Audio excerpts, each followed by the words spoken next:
with a new product launch, which was our first pet accessories collection. We played it with access to the last numbers of our Pharrell Williams and Jean Habert collaboration, because we have a few numbers left of this limited edition. We played it with a gift with purchase. We played it with a lucky draw. So we played with lots of tools, but no price discount, and it can work.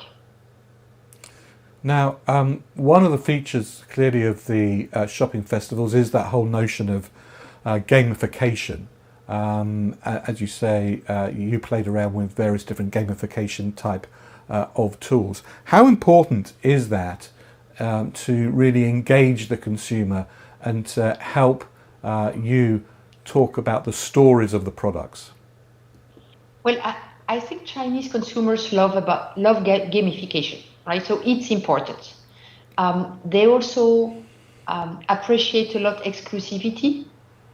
So if you take the opportunity of a Chinese shopping festival, whichever it is, right? Not only 11/11, to launch new products, maybe with a preview, maybe with a pre-order. I think it's drawing people to your brand. Then when it comes to impact of these festivals, I think, looking back at 11/11, we had, of course, an amazing turnover compared to an average day. But more importantly, we had just crazy traffic. And lots of people added to carts and decided to follow our page. And our job today is to reach out to them, right? And to nurture the relationship. Maybe they didn't buy the first time. Maybe because there was no promotion. But they might come back. And so I think you really have to see this as a door opener to access a very large audience across China, even where you have no physical presence with your stores. And then the job of the brand, and especially in luxury, is to nurture the relationship, to reach out to people, to propose things. And in the end, you will build loyal customers over time.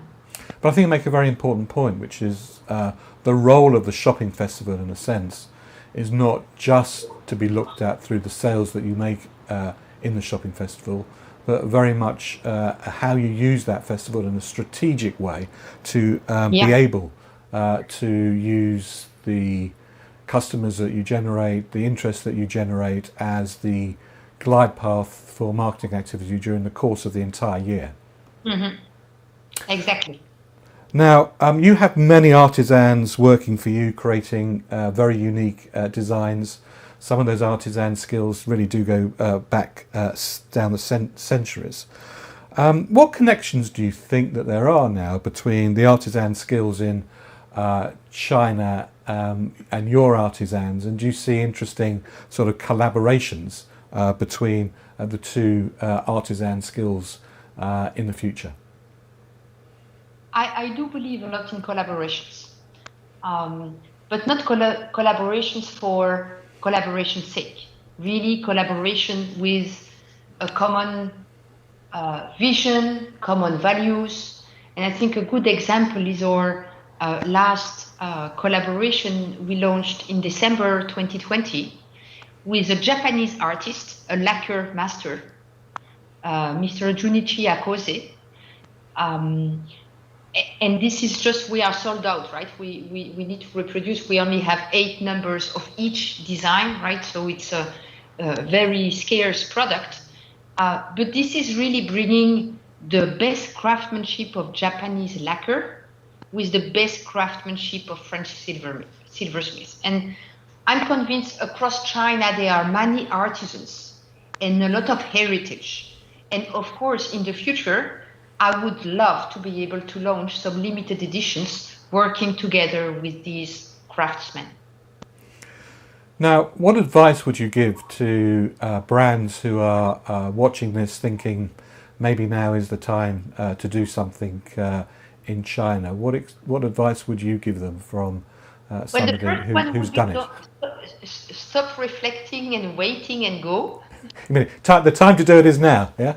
Yes. I mean, it's now. Actually, it was yesterday, right? So it's time to go. The opportunity is there now, especially in the current global context. The role of China and China digital sales is just gaining share worldwide. The Chinese tourists are out of Paris, out of New York, out of everywhere. So I would say go. I would say be agile, test and learn. I would say be true to yourself.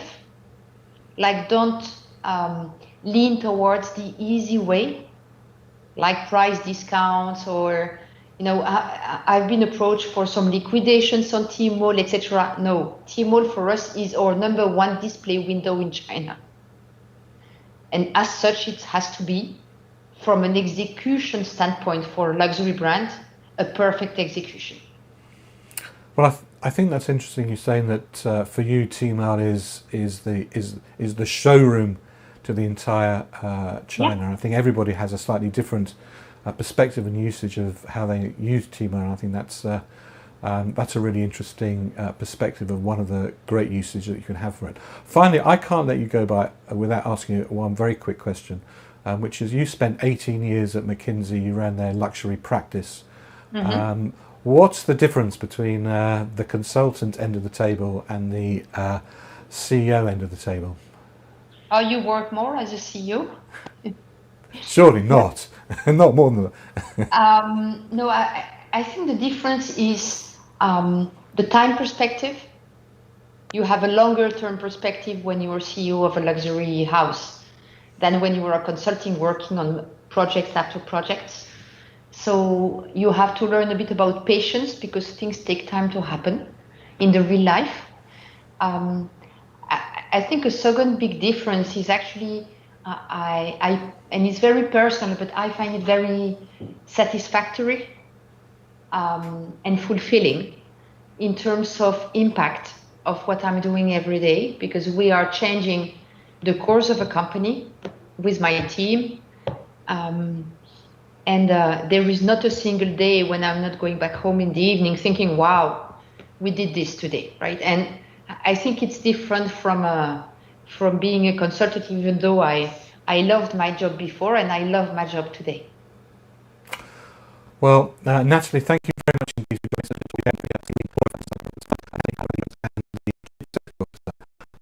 Maison Christopher. Thank you very much indeed for joining us. It's been an absolute pleasure. Thank you for the conversation. Well, we've talked a lot about the different types of festivals. We've seen them all laid out in front of us. Of course, there's one Chinese festival that's fast approaching, and that is Chinese New Year, the year of the ox, and that Spring Festival starts next week. And Chinese New Year has traditionally, for the last few years, been the period where a number of brands, including frankly a number of the luxury brands, have created exclusive ranges just for Chinese New Year. So let's take a look at some of the ranges and products that some of the brands have launched for this Chinese New Year. Starts on Tuesday, the year of the ox.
Well, a very happy Chinese New Year to all of you. Now, we have pulled together 11 insights, key insights from our observations from the Dates with Destiny publication and report.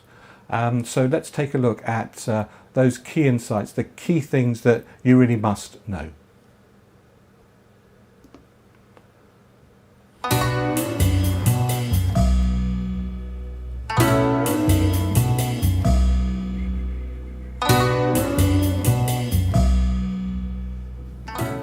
They might have been for singles to start with, but now they're for everyone. China's first commercial shopping festival was created just for single people and mainly for city dwellers in the top-tier urban centres. Now, shopping festivals are for everyone in China with an internet connection, mainly a mobile one, wherever they may be. That's a market of around 700 million people. China's world-leading logistics services means that even shoppers in the most remote parts of the country can snap up festive deals and get super speedy delivery. In fact, some of the strongest category growth, including luxury, is coming from China's lower-tier cities. They're not all about the discounts. Consumer excitement around never-before-seen discounts is what China's shopping festivals were built on. And there's no doubt that festival shoppers have come to expect outstanding value for money. Often that means products at half price, but there's more to value than a discount for consumers and, fortunately, for brands as well.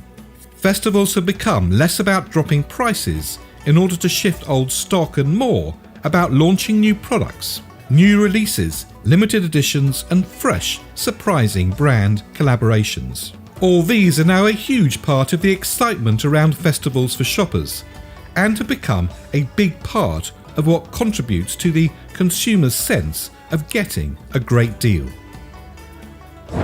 They're too big to be ignored. Everything about these events is big. Big brands, big choice, big offers, big name celebrities and, of course, big sales figures. These events are new to the Chinese calendar but are already etched in the minds of consumers. A successful shopping festival can generate sales to sustain a brand through much of the rest of the year and form the basis of loyal relationships that pay dividends in the long term. There's shopping and then there's the festival. What people buy is only part of what gives them a thrill at festival time.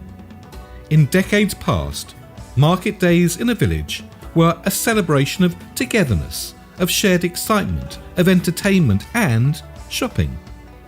That holds true today, and while the headline sales figures just show how much shopping gets done, the festival element of these huge dates in the calendar are no less important. And brands need to be part of that to succeed.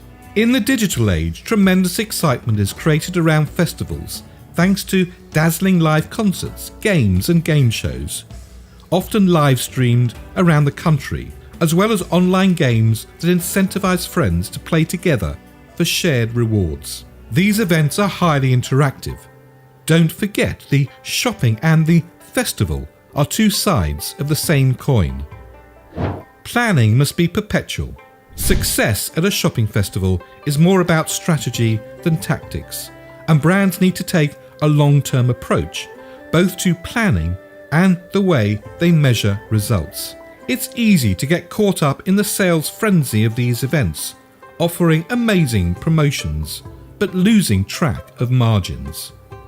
Teamwork, technology, and timing are key watchwords for brands. Festivals might be for Chinese consumers, but foreign brands can celebrate.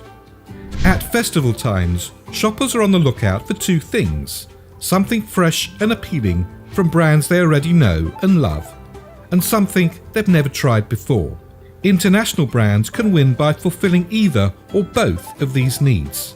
For those brands only just getting started in China, a festival is an opportunity to reach unmatched numbers of consumers from across the country who are highly engaged and are hoping to be pleasantly surprised.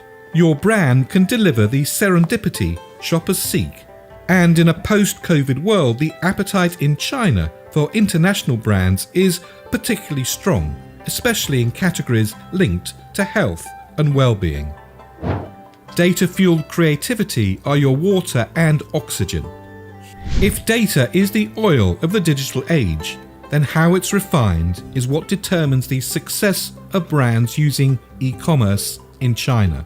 Brands need to tap into all the data available to them, from their own proprietary systems and from the e-commerce platforms they partner with for shopping festivals. The brands that do best at festival time don't just hit the mark with their products. They create bold and compelling activities around them that add to the excitement and support their brand positioning. If data is what fuels success, then data-driven creativity is the ultimate catalyst. The events are huge, but brands don't have to be. The jockeying for consumer attention that goes ahead of a shopping festival in China is not for the faint-hearted. But it's not just the heavy hitters with massive marketing budgets that stand to do well. With the right support, even the smallest brands can make their mark and potentially their fortune at events like 11.11 and 6.18. These sales platforms have product incubation tools and teams to guide first-timers in how to make the most of the festival opportunity. Chinese festivals have a reach beyond China. The international expansion of China's e-commerce brands means the festival spirit is also crossing new frontiers. Not only are shopping platforms taking festival structures into new markets, tailored for the habits and tastes of local consumers, quick-thinking brands and retailers are also seeing opportunities to tap into the excitement around events like 11.11 or even organise their own. China's festivals promise to change the world. Yes, really. It's not just the key dates of China's shopping festivals that are starting to have an impact in other markets. It's that everything about them changes consumers' expectations, the broader business landscape, and even what's considered possible. Just as the arrival of Amazon in Western markets changed ideas of service, usability, and what constitutes quick delivery, these shopping festivals in China and all the infrastructure that supports them are doing the same thing, but on a much, much bigger scale. During the busiest part of the 11.11 festival last year, Alibaba handled 544,000 orders per second. The technology that can handle that volume and the logistics and supply chain systems developed to manage orders are changing the entire business of retailing and promise to have spillover effect on other industries globally. Live streaming and KOLs should be high on brands' agendas. The big question regarding live streaming for brands in China is no longer do we, but rather when can we start? Just about everyone with an internet connection in China is engaged in live streaming, whether it's watching it, creating it, or a combination of the two. Live streaming is a powerful way of retaining consumers' attention long enough to explain product benefits and brand positioning. The endorsement of the right third-party live streamers lends a brand credibility and trust that helps a browser cross the line to become a buyer. But which key opinion leader to work with? Now that's a science in itself.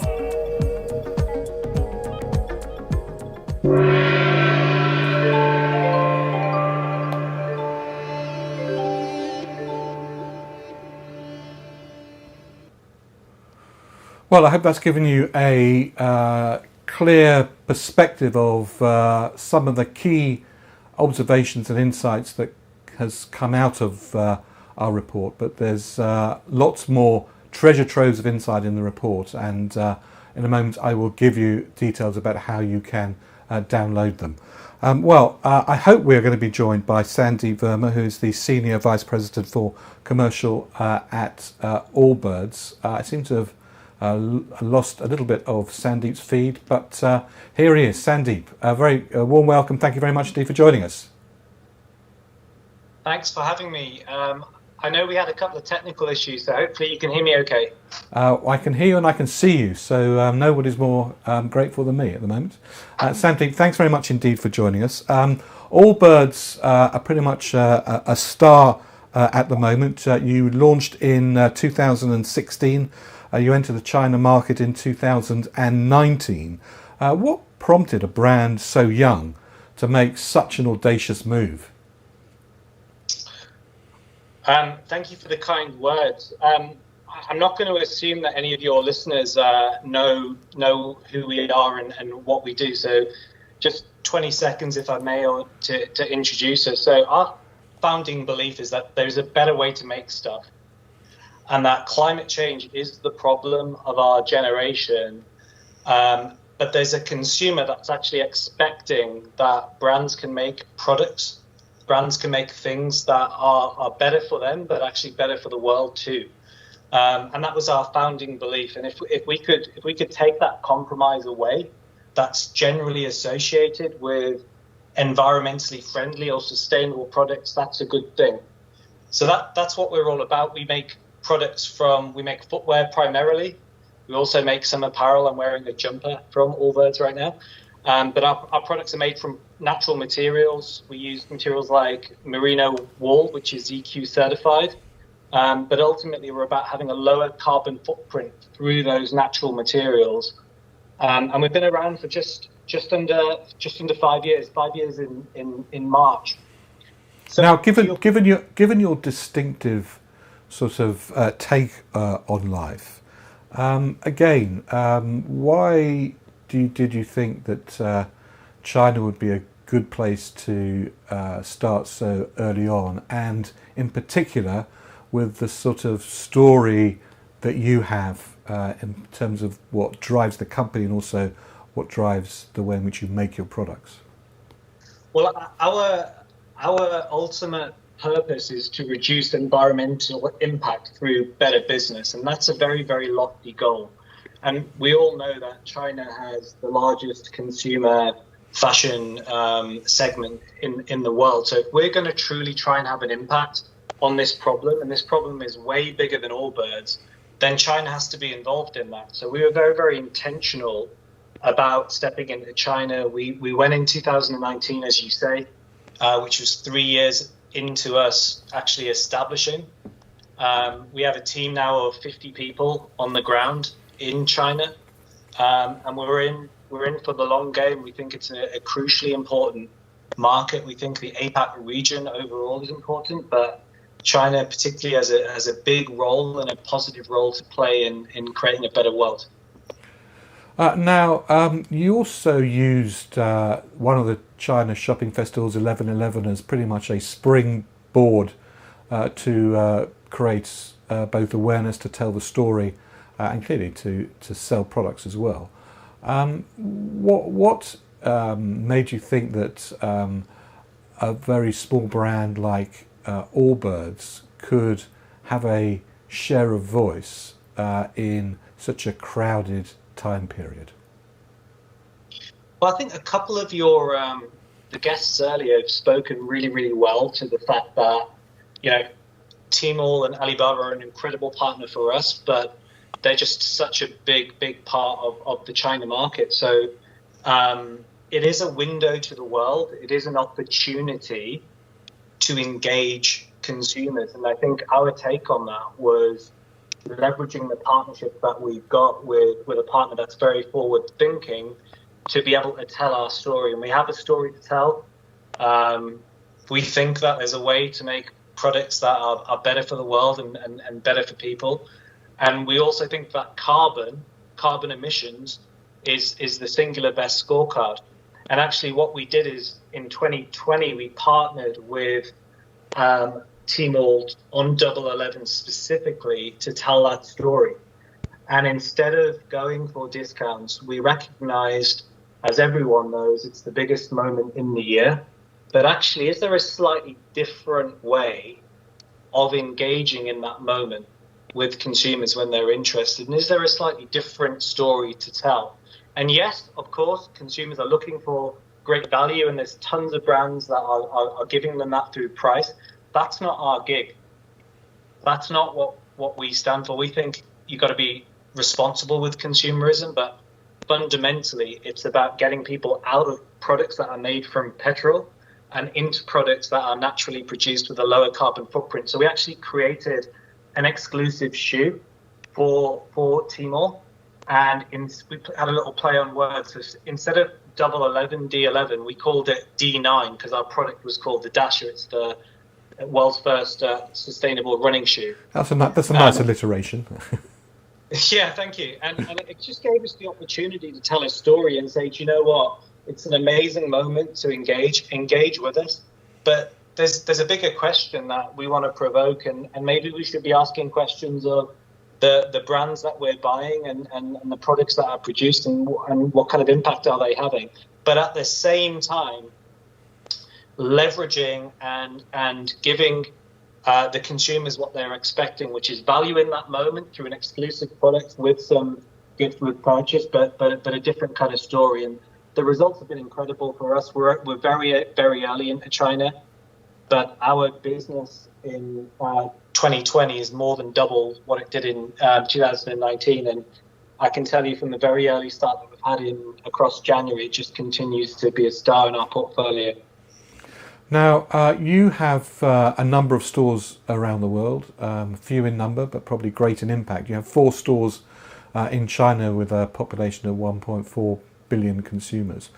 So what is the role of the physical retail outlet in your China strategy and the combination of both the physical and the digital? Well, unless my maths are very, very bad, we're not going to get very far with 4 stores if we're trying to use it for reach. So it's about a bigger purpose. And look, the world is going through a huge change and a very difficult change. And clearly China has gone through that pandemic at a quicker pace. But retail, our firm belief is has to be and will continue to be about experience. And we talk about try-on experience as what we're trying to offer our consumers that take the time out of their busy life to come and visit us. And that's not only about physically trying on a shoe. I mean, most shoes that are purchased even today, maybe not so much in the last kind of 6 months, but if you take the last 5 to 10 years, 80% of footwear is bought in a store. So there's a very practical reason for people wanting to come into a store. But why we're in stores is not about that. It's not about reach, and it's not just about the physical trying on the shoe. It's about the fact that we are disrupting an industry which has been dominated for many, many years by a wholesale model that requires discounting, it requires lots of products, it requires products that are made from petrol, that are synthetic, and churning a lot of these products out over and over again. We don't do that. We don't use those materials. And therefore, when you have a consumer presented with a shoe that's made from wool or a shoe that's made from eucalyptus fibers, they're curious. Why have you done that? What's that going to be like? Is it really the world's most comfortable shoe? As Time magazine called us very early into our journey. So it gives consumers the opportunity for a brand like ours to come and experience the product, but at the same time get deeply, deeply engaged in the story. And we're very lucky to have incredible people around the world, whether it's in China, whether it's in Japan, whether it's in the US, Europe, New Zealand, that care deeply about our brand and our purpose, and they want to tell the story. So they get to do that whilst physically explaining what our products are all about. And we think that experience is important. So that's the role of retail for us. We are going to continue to invest in it. We're opening more stores globally, and we will in the future open more stores in China. Now, you're a company and a brand that's growing immensely quickly at an exponential rate. What learnings are you picking up from the Chinese shopping festivals in China in general that you think are applicable across the world, and that's also helping you to grow your business across the world? Fantastic question. Look, I'm relatively new to operating within China.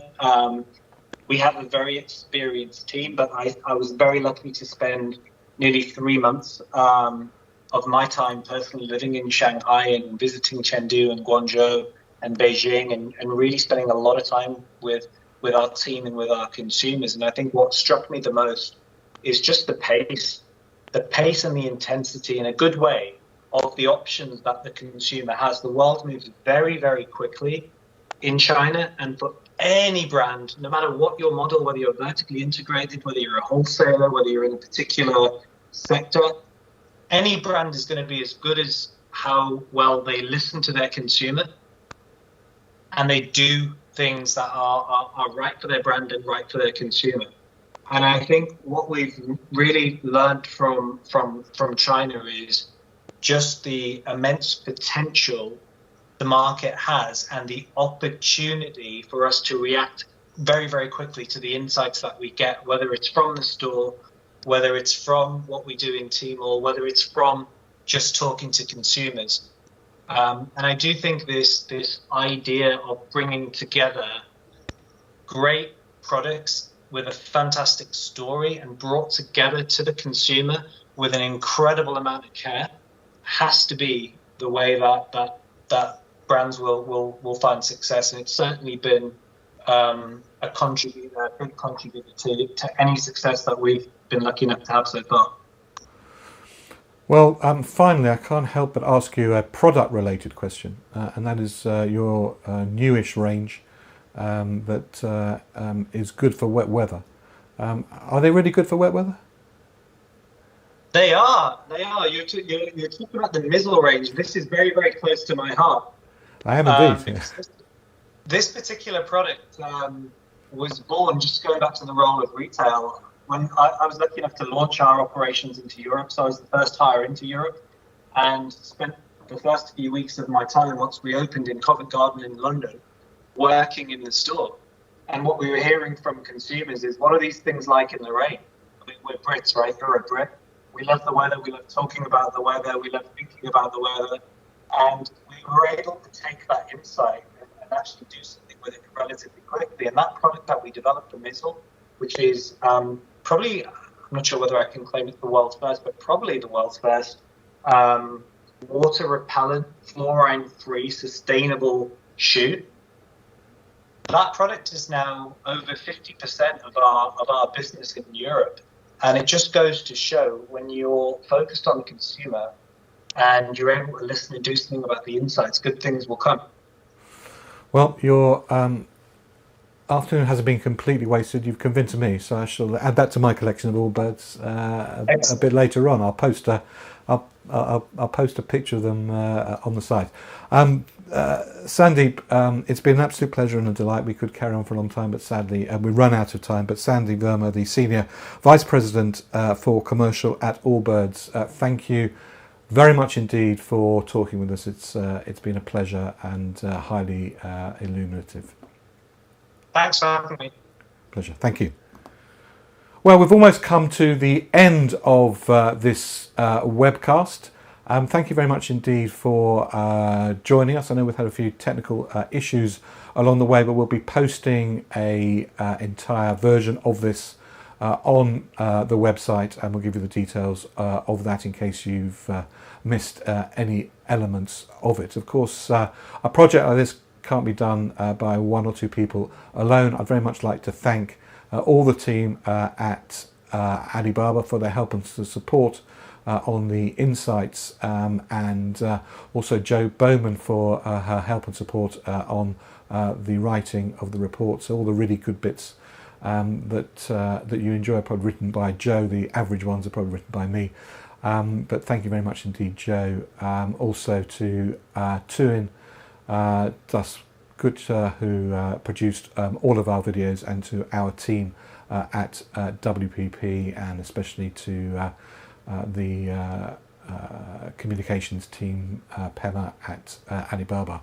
Thank you very much indeed for watching. I'm just going to leave you with the details, the URL of where you need to go to in order to download the copy of the report. Is available for you now, as I say, in advance of it being made available to anybody else. Enjoy it. I'm very happy to answer any questions that you have on it and around it, and I hope that it inspires you to look at not just 11/11 but every single Chinese shopping festival as an opportunity to grow your brand, to grow your business, and to take advantage of the growth and consumer growth that we are seeing at the moment in China. So from me, David Roth, thank you very much indeed for joining. Especially thank you to all of our guests in today's broadcast, and also for those watching in China and who celebrate Chinese New Year around the world. A very happy and healthy year of the Ox. Thanks very much indeed.